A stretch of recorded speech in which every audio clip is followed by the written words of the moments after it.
Friends, welcome back to this another session in which we are going to discuss about the section 148 of the Indian Contract Act 1872. Previously we have discussed some of the important sections from this act, but today we are going to analyze and to make our this particularly session much more vibrant while understanding the different areas of this section. I hope this video would be much more longer for you. But the thing is that how you need to understand each and everything through this video is much more important. So be till at last and just try to understand each and everything whatever I have been dictating over here. So interpret the law according to you. That is much more important. While just analyzing the sections and what's the important words that are mentioned in the section, that is much more important. Now, the section 148 is more concerned about the bailment, bailer, and the bailee. Let me open the Bail Act, and I'll also request you people just to open your Bail Act and to understand what the particularly this section is trying to say. Okay, I'll be not going to the direct literal meaning of this Bail Act, okay, every section, but I'll give you a references from this, and we would be discussing this our video in the 5 parts. The first in which we will discuss about the simple terms explanation, and the second that I'll give you some of the live examples. In the third part I'll give you the more important case laws details, and in the fourth part I'll tell you that how can a lawyer basically can use this section with respect to the case laws when it comes to the lawyer. So this is the fourth angle that we are going to understand, and the fifth important point is that what are the documents needed for the facts checking in the case laws. If this video will be long, so I'll be make this video in 2 parts. Let's start it. The first thing is that what is bailment? This is the question that arises in our mind. The bailment is a contract where there is one person who is a bailer and the other person is the bailee. The person who is the bailer, he delivers the goods to the another person, and that another person is a bailee basically. Okay, तो जो person goods को deliver कर रहा है वो bailer है, और जो person goods को receive कर रहा है वो है bailee. Now, the person who is receiving that goods as a bailee, his prior responsibility is that while after completing the specific purpose of that goods that is given by the bailer, the bailee need to return it back, or otherwise he has to dispose of that particular good according the instructions given by the bailer.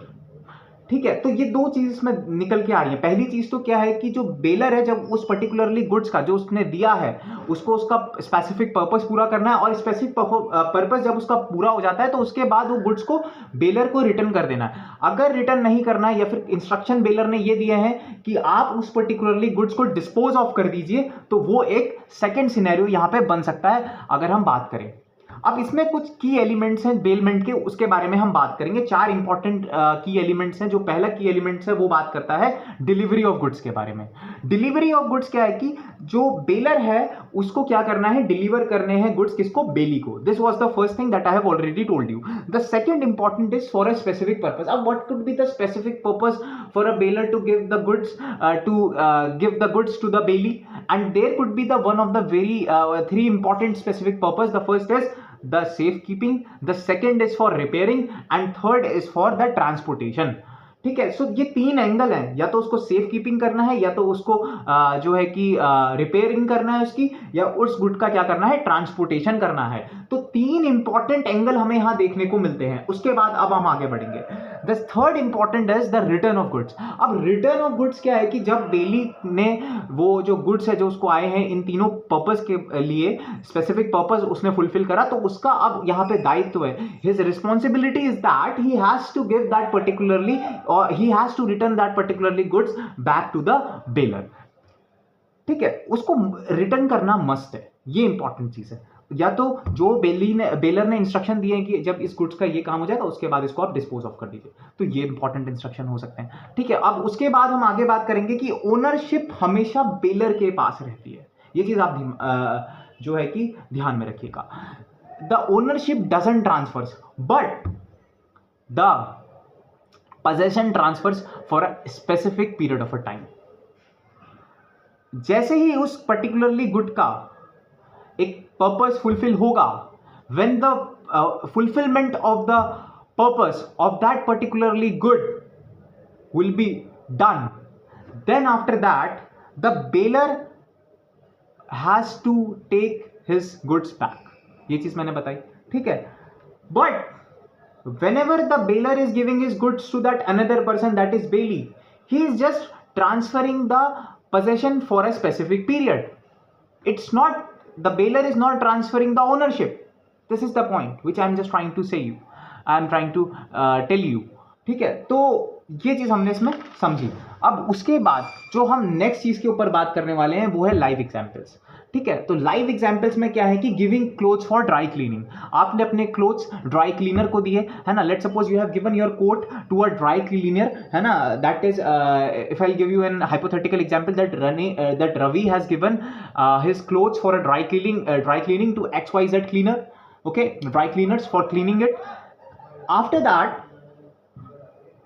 that coat, basically that suit or a coat is not owned by that bailee, है ना। bailee is dry cleaner and baler is Ravi, so वो own नहीं करेगा suit को, ठीक है। और तीसरा इंपॉर्टेंट चीज, वो जो क्लीनिंग के लिए उसने सूट लिया है वो एक टेम्पररी पीरियड के लिए लिया है ना। He has holded that particularly suit for a temporary period, not for a permanent time. This is important to understand, okay.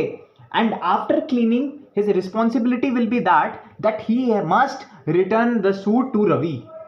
उसको रवि को वो सूट क्या कर देना है, वापस कर देना है, ठीक है। चौथी इंपॉर्टेंट चीज, अगर वो सूट डैमेज हो जाता है ड्यू टू नेग्लिजेंस, ठीक है, तो यहां पे जो लाइबिलिटी आएगी वो किसके ऊपर आएगी, ड्राई क्लीनर के ऊपर आएगी। जो XYZ ड्राई क्लीनर्स हैं will face that particular liability for that particularly damaging that suit. This is important, ठीक है। तो I hope you got in broader picture what I am just trying to say here. The important legal relation that establishes here is that contract of bailment basically with Ravi as a baler and with XYZ dry cleaners as bailee। So this is the legal relationship, and here the two parties are there। In the contract of bailment there would be only two parties, ठीक है। Third party के बारे में बताऊंगा जब हम कुछ arguments होंगे, जब बेली की साइड से कुछ आर्ग्यूमेंट्स, अगर बेली को अपने आप को कोर्ट में डिफेंड करना है, उसे प्रोटेक्ट करना है, तो वो क्या आर्ग्यूमेंट्स देगा एज अ थर्ड पार्टी अगर कोई आ जाता है इस कॉन्ट्रैक्ट के बीच में। तो तब हम थर्ड पार्टी को थोड़ा सा ब्रॉडर पिक्चर में समझने की कोशिश करेंगे। Will just try to understand in the broader periphery at that point of time, but at this time we'll be just concentrating upon the live examples। Now we have concluded our first example, now we are just moving towards the second one, and the second is very important, that is parking in a valet service। Let's suppose you went for a party and you resided in a hotel, and when you resided in a hotel you parked your car in the parking lot and you gave your keys to the valet service, okay। And when you give your keys to the valet service, then the valet service is, its prior responsibility is to safeguard that key, ठीक है। अगर वो keys गुम हो जाती हैं, अगर वो कीज खो जाती हैं, तो उसके बाद कौन रिस्पॉन्सिबल होगा, वो जिनने सेव करी है कीज वो रिस्पॉन्सिबल होंगे, जिनने सॉरी गुम करी हो कीज, ठीक है। Who has lost that keys he will be responsible, he will be prior responsible for that keys, ठीक है। अब यहां पे क्या होता है कि जो कीज खो जाती हैं या कोई स्टोल कर लेता है, तो यहां पे जो नेग्लिजेंस है वो किसके ऊपर आ गई, होटल के ऊपर आ गई, होटल के ऊपर आ गई, ठीक है। So that negligence part came on the hotel and that hotel is liable for this particularly negligence, I hope you got it from this second example. Now just moving further, and we'll be talking about the third one. And the third one is sending goods for a repair. Let's suppose you have a television and your television has been broken due to some of the situations. Okay, and now you have given that your television for a repairing. Okay, now what happens when you given your television in the service center for repairing, that after the repairment of that television, his prior responsibility is to return that television back to you.